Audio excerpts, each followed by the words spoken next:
So, this lesson is going to be about circles. We are going to talk about the different parts of a circle. We're going to talk about writing the equation of a circle. We're also going to look at some graphs of circles. We're going to kind of put all of that together to create circles. So, let's talk about the parts of a circle first. This should be pretty review. A circle has a center, that's the exact midpoint. And remember, all of the points that create the circle are sort of like all the way around that center. They're all equidistant from that center. The radius is the distance from the center to that outer edge. So if you think about um, if you're standing with your arm out and you're swinging around, you're creating a circle around you. You would be the center, and the edge of your arm would be that circle. The diameter is twice the radius. So it's the distance from one outside point to another outside point through the center of the circle. These hopefully are some review from geometry for you. You've seen these words before and you understand what they mean. We use them to help us write equations of circles on the coordinate plane.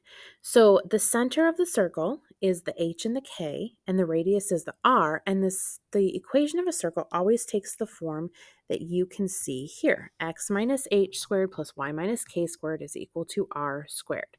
So once we know what the center is, and once we know what the radius is, we can simply just plug those in to that equation, and we have got our circle equation.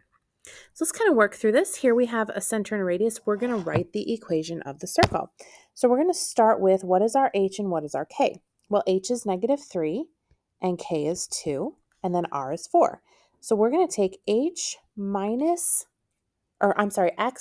h, which is x minus -3 squared. And then we're going to take y minus k, so y minus 2 squared is equal to the radius, which is 4 squared. Now, we shouldn't leave it like that. We want to simplify as much as possible. So the first thing I can see is that I can rewrite this first part as x plus 3. Make that a little bit simpler. So we've got x plus 3 squared. There's nothing that I need to do with the y minus 2, so I'm going to leave that alone. But I can certainly square 4 to get 16. Now this right here, x plus 3 squared plus y minus 2 squared equals 16 is the equation of a circle. Let's try another one. And if you want to pause the video and try this on your own, see if you can fill in the pieces, that would be great. But we're going to take x minus h, so x minus 4 squared, plus, and then we're going to take y minus -3, which is y plus 3. On a side note, I hope you're starting to see that parentheses are always the opposite of the number, is equal to the radius squared. Well, the radius is 6, and 6 squared is 36. There is the equation of the circle. We can also then take that equation and we can find the center and the radius from it. So that's pretty straightforward. We're kind of working backwards now. So we know that it's x minus h and y minus k. So my center would be at, +4, +5, okay?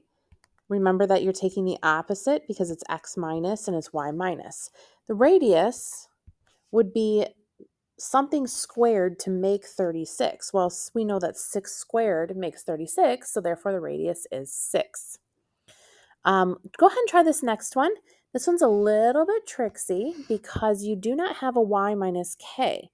So remember that if you don't have anything there, that would be the same as y minus 0.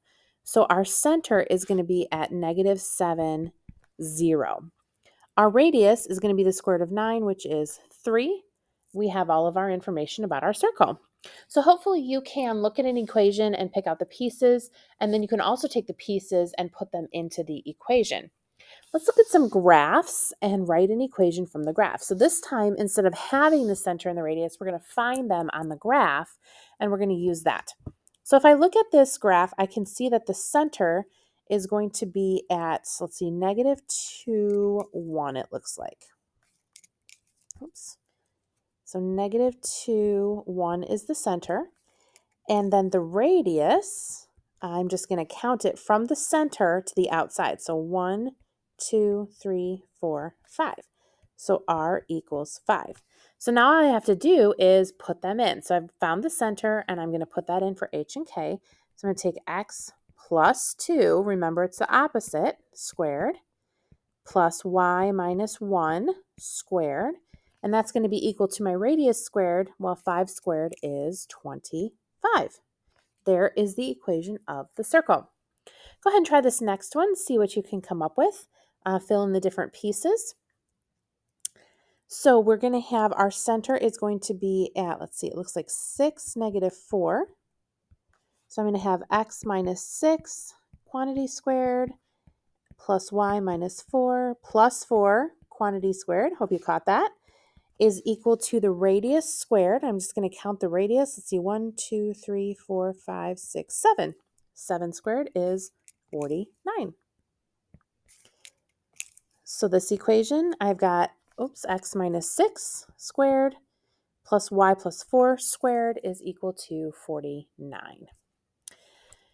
Now, what happens when the equation is not in standard form? Well, we can, or in general form, we can rewrite it. So we're going to use completing the square to do that. It's very similar to what we did with parabolas, but a little different. So let's walk through the steps. So the first step that you want to do is you want to get your x's together and your y's together.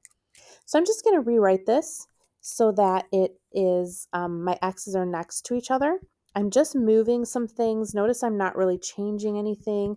I'm certainly not changing any signs because I didn't move to the other side of the equation. I just put it so that my x's are grouped together and my y's are grouped together, okay? Second step is to move the constant to the other side and to put in some blanks. So what that looks like is I'm going to take x squared plus 4x plus a blank and keep that in parentheses. And then I'm going to take y squared plus 6y plus a blank, keep that in parentheses. And then I'm going to move the constant to the other side, making it negative 4. And I'm going to put in 2 more blanks over here, okay? And they're always plus. We're always adding those blanks because we're going to be squaring, and squared numbers are always positive. Now I want to go through the completing the square variable with the x's and with the y's. So let me start with x. I'm going to take half of 4, which is 2.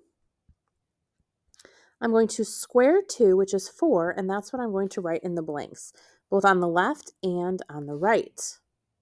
All right, so I took half of the middle number, so half of 4, that's 2, and then I square it to put it in the blanks. Now let me do the y's. Whoops. I'm going to do the same thing. So I'm going to take half of 6, which is 3. I'm going to square that, which is 9, and 9 goes in both of these blanks. So I completed the square. I added my square numbers. I did that whole process. Now my last step is simply to combine all of these constants. So negative 4 plus 9 gives me 9. Okay, now from here I could say that the center would be at negative 2, negative 3, and I could say that the radius is going to be 3. So once I get this into my general form, I can then tell all kinds of things about it, where the center is, where the radius is, etc. Okay, let's try another one. You might want to pause the video here and kind of work through the steps and then check in either with each step and see where you are, or try the whole process and see how it's going, okay? Excuse me. So let's start by grouping the variables. X squared minus 6x. And then plus y squared, but I don't have anything else to group with it, so I'm going to leave it on its own. And then I'm going to move on to step 2, which is to move the constant and add in the blanks. So I'm going to add in a blank here. I'm not going to add in a blank with the y squared. This one is a little tricksy, and I'll tell you why just a second, okay? And I'm going to move the constant to the other side and add a blank. Now, the reason I'm not adding anything in with the y squared is because there's no y term, it's going to be 0. So I know that looking back to, where was that? This one here, where there was no other number, we just had a y coordinate at the center of 0. That's going to be the same for this one that we're working on here, okay? So I'm just going to leave that y squared alone and just know that that my k is going to be 0. So let me complete the square here. So I'm going to take half of 6, which is 3. Notice I'm keeping the sign. So because it was minus 6x, it's minus 3. When it was plus, we kept plus as well, okay? And I'm going to square that, and 3 squared is equal to 9, which goes in both blanks. I'm going to leave the y squared alone, so there's no completing the square with it. It's just y squared. And then last step, I'm going to combine my constants. 16 plus 9 is 25. So now if I want to know what the center is, I know that the center is at 3, 0, and the radius is the square root of 25, which is 5. Hopefully this is making sense for you with circles. There's a lot of squaring and just kind of looking at the information and picking out the different pieces so that you can understand an equation, you can understand a graph, and you can write equations from both of them. Have a great time working with circles.